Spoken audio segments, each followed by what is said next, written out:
Sticky Cross. Hi, my name is Anna, and I'm a singer. Hi, my name is Peyton, and I'm a dancer. And today, what are we doing today? Today, we are back with part 2 of round 1 of Kingdom. We'll be watching the last 3 groups do their To the World challenge. In episode 3. Episode 3. Totally forgot. Doing some math there. But yes, in episode 3 of Kingdom, the remaining 3 groups are doing the performances for round 1, To the World. And just a reminder, To the World for this challenge meant putting on a stage performance with a message or songs that you want to share with the world. So as always, a few disclaimers before we start our reactions. 1. As always, we haven't seen the episode yet. We obviously know the challenge, but we'll go back and watch all of the rehearsals, all of the rankings, everything like that after we react. Because the stage should speak for itself, so we shouldn't need all of that to understand. Number 2, we don't pause the videos while we're watching just because, once again, like I said earlier, should experience it in full. 3, we will be watching in episode order. This one we're pretty sure of because the order was announced in last week's episode, so it'll be Stray Kids, then ATEEZ, then SF9. Lastly, we just want to let y'all know, we said it last week too, that we do tend to be a little bit pickier with our comments because these groups are already at a high level, so because they are at that level, then we can become a little bit more nitpicky with them, which makes it more fun. Yeah, for us at least. And as always, there's timestamps in a pinned comment down below if you want to jump around to different parts of the video. Let's go. Okay, so first performance is by Stray Kids, and the title of their performance is something in Hanja, but it explains it on the side, which is 스스로 자 귀신신, 자신, myself, and go. I know, you know, we know. Sorry. Okay, so the first thing I was actually going to say was, wow, my Lino fangirl showed so much at the beginning. I was like, wow, his body's, the way it moves is beautiful. And I stand by that. He moves like a predator, which is very fitting because his dance is very aggressive. So I thought that the way it was staged at the beginning was really entertaining and really cool because, like you said, it's like a creepy hallway in a horror film or something, which, first of all, Anna pointed it out. I love horror, so this was right up my alley. But it starts and you kind of get the overview of the stage before they zoom in for that fight. And then when they're being pulled back and forth from the rooms, it felt like a chase scene in a horror film, where you're trying to escape from something and you can't. That makes sense because of what they're going for, and also side effects, you can't escape from these thoughts in your head and these demons that are haunting you. Also, there were just some really cool things that kept reminding me of a horror film where you're summoning demons and you are in a graveyard. When they're pulling the cloth off of the 2 members, when Changbin and Inni are being puppeted, they're frozen, and then they get brought to life. It's really entrancing as you're watching it because it's sort of you're seeing a set come to life. And then I was thinking further about that, and I was it's literally they're hypnotizing you, both in how they've staged it and then also in the props they're using, because the bell, you'll see that a lot in hypnotism where you hit the bell to sort of bring someone in or out of it. And then they also had the light where they were circling Han's head and he was getting hypnotized before he grabbed it. So it's sort of this fight with the hallucinations, demons. I'm not really sure what I've decided they are yet. But then when it switches to Shinminyo, all of the dancers started moving under the cloth after they did the do, do, do, do, do, do. And it felt like they had summoned them, because then the movements that the dancers were making under the cloth were very punchy upwards, and it felt like they were coming from the ground, from hell. So the beginning had been sort of creepy and there was dancing in it, but it was more staging. But then it goes into Changbin's opening for Shinminyo, and that's already super powerful choreography. But then they have all of the dancers with them, and it was almost overwhelming how aggressively in your face it was. But then I was it's not overwhelming though, because it fits so well with this concept of feeling out of control and side effects. Side effects has that whole thing where it feels too much, but it's sort of the white noise in your head, and that's what I was feeling when I was watching. I was oh, it's everything, all the thoughts in my head are moving around. But also my favorite part was how it went from them being marionetted at the beginning to being in charge of the demons that they had summoned at the end, because that was so aggressive, and their facials sold the whole performance. I personally thought that the best part of the whole thing was the facials that they had whenever they would zoom in on them, because it looked manic. But yeah, it was just very like haunting. Definitely gave me the side effects feeling where I'm a little bit overwhelmed, but also like I liked it. So Anna's turn. Hello, so for my comments, so Peyton interpreted the stage as like demons, but I was like, oh, it was making me think how like some mental illnesses are like genetic and like lingering, but then they get triggered by like a specific drug intake and it triggers like hallucinations or like a personality change. So that's how I was kind of interpreting this on first watch. I mean, performances, art is up to interpretation. Just a few things. So, Side Effects by itself as a song is already kind of creepy. I'm thinking of like the beginning when Chan is just like in the music video when he's just like walking towards you and his really low voice. And then when they made it like a haunted house sort of style and the different sound effects that they add. So at the beginning, there's like the music box line. Music boxes are so creepy in that context. And then also they have added this sort of whoosh sort of layer in the background. That's the feeling that it gives, along with like the mist that you see on like the LED screen in the back, and then like being pulled this way and that way, and then like the white cloths that you were talking about. It's a really good sound along with like the visual stimulation. But then talking about the Shinmenu part, they have that one section where they made it more like an orchestral arrangement because it's like sort of a transition from creepy into like intense sort of aggression. For that section, it's like their music is already pretty bass heavy, but then these bass sounds were really punchy. Like every single hit, you feel that like musically, and then like you see it punching you, and it's just like, oh, this is very overwhelming. A few like other sound effects that they had, like they kept doing the click sounds, like the safety on a gun being released, and my line that I wrote was like, okay, they're releasing the safety, so it's like we're ready to shoot and go. So, and then like another thing was like just to show that like just power and energy. It's like all the shouts, yells that they're doing during the performance as like ad-libs. So that also shows like they're just getting really into their performance. But also like based on the story that I was looking at it as, it would also be like, oh my god, I don't know what to do, like a cry out sort of thing, like sort of manic. Last thing I wanted to say was, yeah, they put the mic level up higher. You can hear them a lot more clearly than the intro performances. Yeah, that's all I have to say, which is kind of a lot. I still feel overwhelmed by it. Like I'm thinking about it, but I'm still like, I think that's why my comments are kind of rambly, because I'm like so 정신없어 right now from that performance. But I think that's the point. Like I really think that's the point. Anyways. Wow. Next!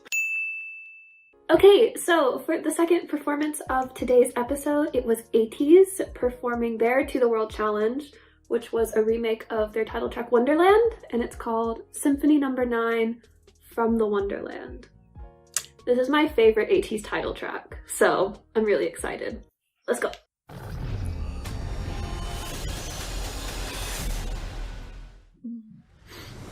Anyways.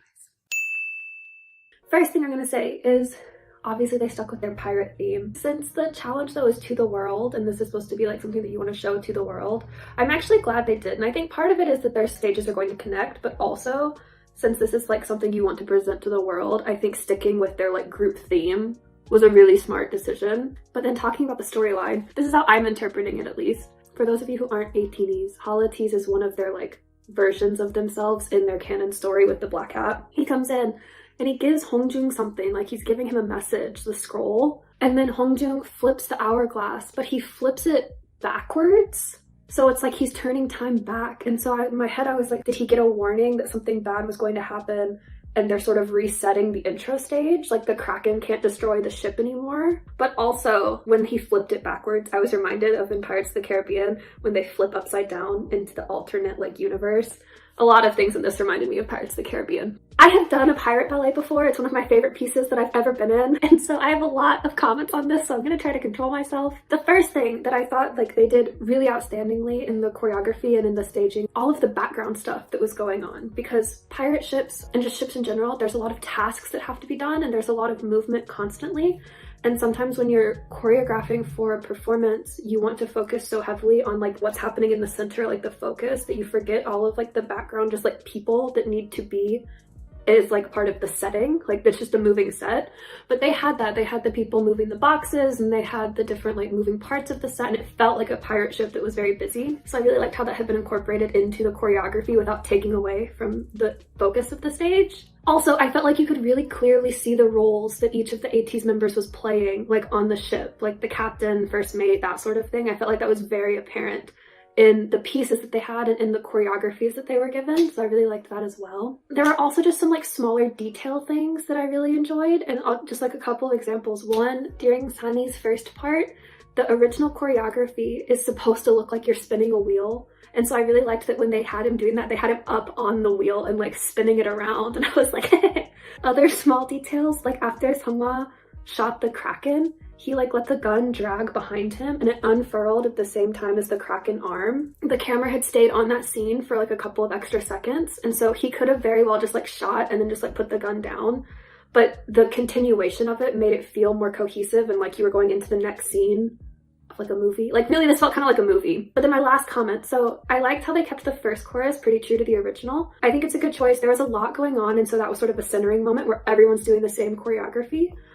And also the choreography for Wonderland is just really fantastic anyway. Like it's a very difficult choreography, and it already has that sort of pirate ship feeling just because of the way this original song is written. But I did like how the last dance break that was broken up into groups, and it felt like you were kind of like going down the pirate ship, because that reminded me of how in the original last dance break, even though it's different choreography, they actually come forward in groups and they like catch on to the three groups. So a similar feeling, different execution. And then my last comment, because I'm way out of time, sorry, is they did have a space for Mingi, because Mingi in all of their dances is usually the one controlling them. Like that's his part during his rap verses. And then they had the wheel open, like he should have been there steering. So Anna's turn. I just made Anna sad talking about her body.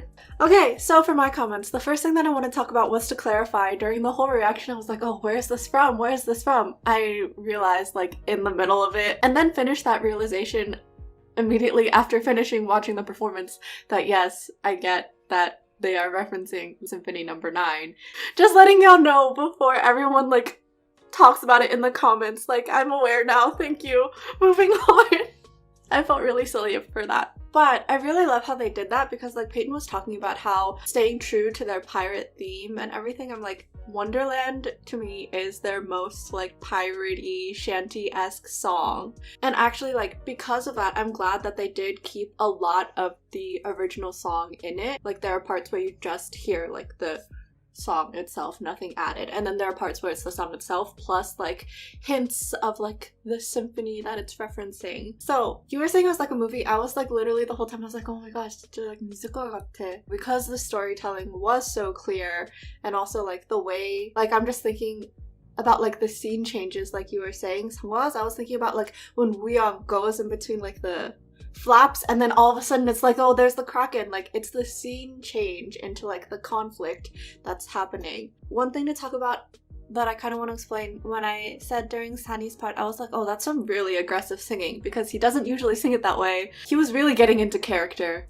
This is all I'm gonna say. Towards the end of that line that he was singing, it was like sort of like yelling, which is kind of like yelling to like the rest of the people on the ship, like, hey, we're gonna do this, like something's about to happen. Lastly, obviously, final comment, I have to talk about Jongho high note, because Jongho high note, and like we already know Choi Jong-ho does all the high notes, but he literally went up a whole octave during that part.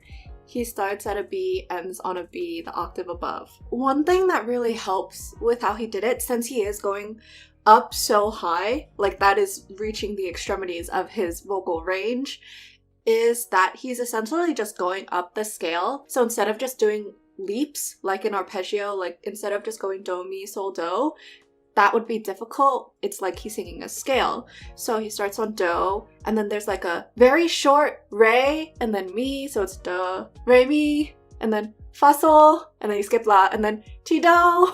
So it's like barely there, but it helps a lot. So yeah, that's all I'm gonna say.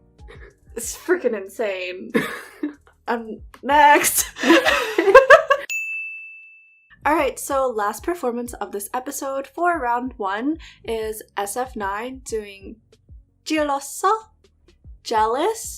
but the English title of the song is Now or Never. Okay, let's just go.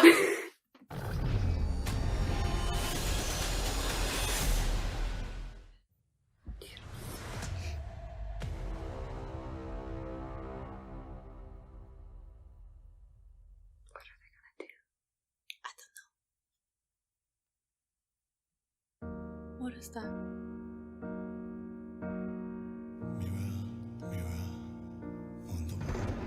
Oh my god, is it Snow White? Oh, because he's jealous. The evil queen was jealous. Oh, but he said who's the worthiest of them all. Are they trying to be evil kings then? Wait, the concept. Oh, I just got chilled. Okay. It's like he's been knighted.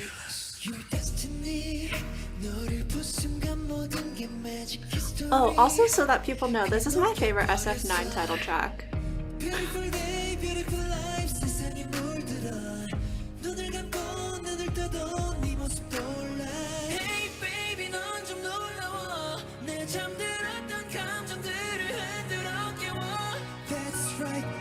Oh!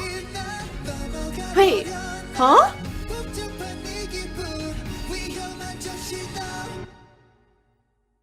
Jealous. Oh, 시간 없어. Jealous.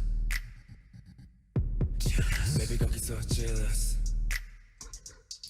Oh, 전부 걸었어. Jealous.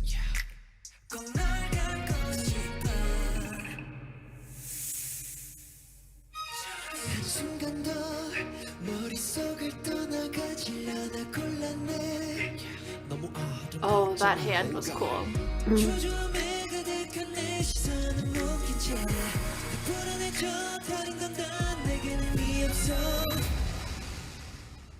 Oh.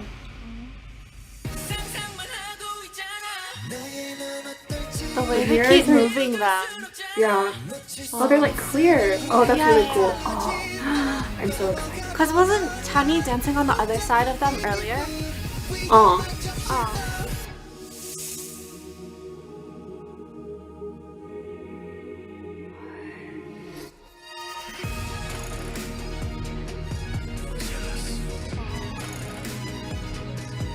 The background LED just makes me think of blood. Oh. This is giving me like Snow White and the Huntsman vibes, like the meeting the heart. Oh.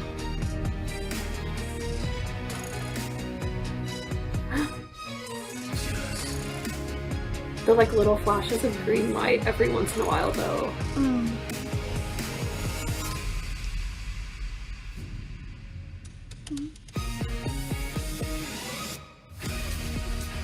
Oh.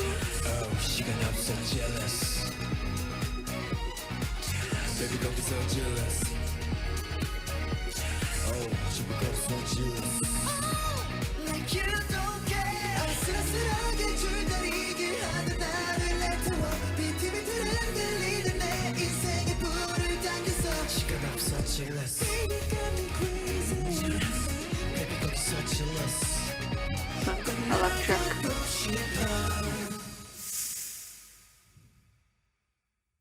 널 갖고 싶어.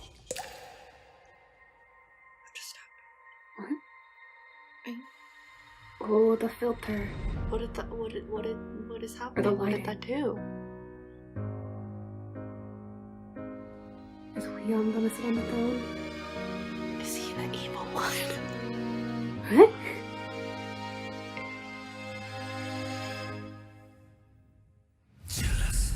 Oh. They got rid of all the competition. Oh, that's what it is.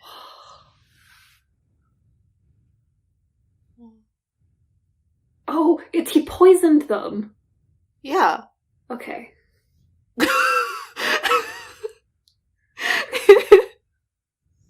Sorry.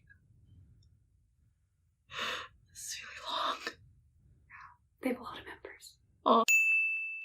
So first off, I really liked this concept. I thought that it was a really, really nice choice and like it matches the song and like the story they were going for was very clear, even though it took me a second at the end, but we're gonna move past that. Anyway, so at first, I was like, oh, I wish the dancers had been in something other than black because the stage lighting itself is pretty dark. I felt like I was sort of losing them, but then I decided about halfway through, I actually liked that they were dressed in black. There are a lot of moments in the choreography where the dancers are like wrapping around them. Like there's the lift that literally knocks them to their knees when they're putting them down. Like that's purposeful, but it looks like they're being sort of overtaken by this. There's Chanye's whole partner dance, which yes, he is controlling her, but the whole thing is sort of like they're entwined together. There's like one part that really stuck out when Jaeyoon is singing and Taewon's about to run forward, where one of the dancers literally like wraps her hands and like starts to wrap around his neck and then he breaks out of it. I just gave so many examples, but it's to show how like prevalent this was, because the one that made me decide I liked that they were wearing black was Insong. Towards the end when he's like in between all of the female dancers and they're like wrapping around him, but they're not like necessarily wrapping around him. It's like their limbs are sort of like coming out and snaking back and forth. And it was reminding me of like tendrils of jealousy and how they say that like it'll turn your heart black and it'll like sort of run through your heart. Because they were also dancing with scarves at certain times, it was giving me that feeling too of it's just different representations of like the jealousy seeping into your body. Also, dance quality wise, overall, this is really aggressive. It's not like, oh, aggressive like in your face, but like the way they're doing the movements are like controlling, which is a feeling that goes very closely with jealousy, needing control, grasping control, like taking control of something. And that was really present in their dance and also in the way they're holding themselves, like the way they're holding their shoulders forward when they're dancing a little bit. It has that sort of imposing feeling of it, which I thought was a really interesting choice because they don't naturally all stand and dance like that. It was very like clear that it was a choice. I'll give my like regretful comment, which isn't really anything to do with them. It's just that I feel like SF9 is not getting lucky with Mnet's camera work. But I just feel like there are certain parts where I'm like, why would you do that to them? Like, why would you show that angle when very clearly that's not what they were planning? Like the running up when he's supposed to jump over the dancers. I was like, why would you not switch faster so you could actually see him come from the front? Like it was just stuff like that they really don't have control over. But on other things that I did like that was in their control, I thought the mirrors were really interesting because one, it does actually make staging, even though they're see-through, they're reflective, and so it does actually make staging and lighting more difficult because you don't want the cameras and like the crew to be showing in it. For instance, they had to light Chanye's part when you're seeing through the mirrors, but you have to light it in such a way that it doesn't reflect and blind like into the camera. But at the same time, I really liked it because it gives a lot of dimension to the stage and it was like helping them transition scenes in their story. And last, I really liked the lights, like the flash of green at the end. I was like, oh, jealousy. So I thought that was really interesting. Anna's turn. Hello, so for my comments.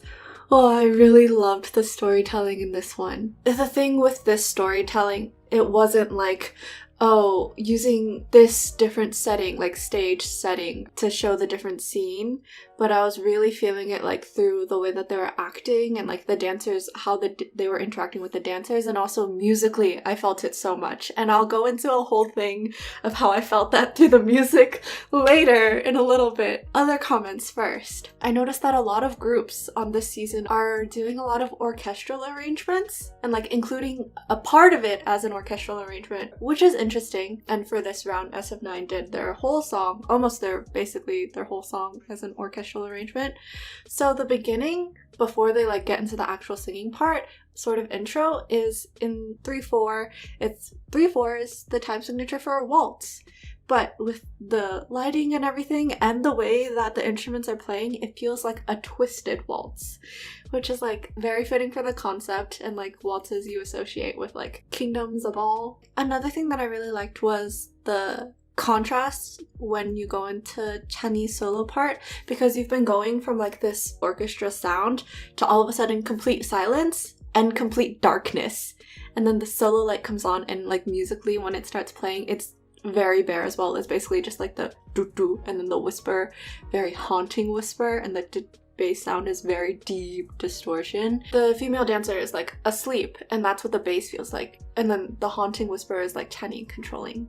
And oh, this is so good. And then another section that I thought was kind of nice was how they included the more like creepy choral section in like one of their dance breaks, just because, I don't know, I just like singing like that. I used to sing like that, so yeah. But now talking about how I felt the storytelling in the music, it's mainly through the strings. In the beginning, when they're first singing and you hear the strings, it's basically really long, sustained pitches. For the most part, the way that they're held out, they're like holding out half notes for how I'm dividing the beat in this 4/4 time. And then there's like an occasional like descending line that will happen, but for the most part, you're hearing sustained half notes. And then after Chinese dance break, the strings have more movement. So they're dividing the beat into 1/8 notes.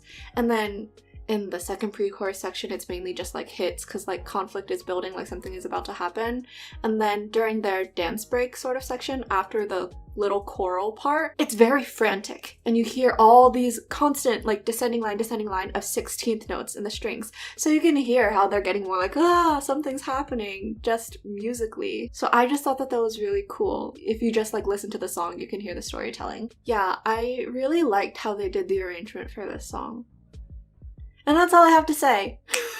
Okay, so TLDR for this video is round 1 is now over. We have seen all 6 performances between last week and this week, and like the bar was already high going into Kingdom and after the intro stages, but I feel like this week it's just even higher. Both episodes for this round, I feel like we just jaw dropped. We're just, what have they done? So we're like super impressed with what all the groups did, the groups this week did, and we're excited to see what they do next for round 2 next week. But that being said, if you enjoyed this reaction video and also have been loving the Kingdom performances and are excited to see what the groups have in store for the rest of the rounds, the rest of the episodes of Kingdom, then please leave a like, comment, subscribe, Ding! turn on your notification bell. And bye! Bye!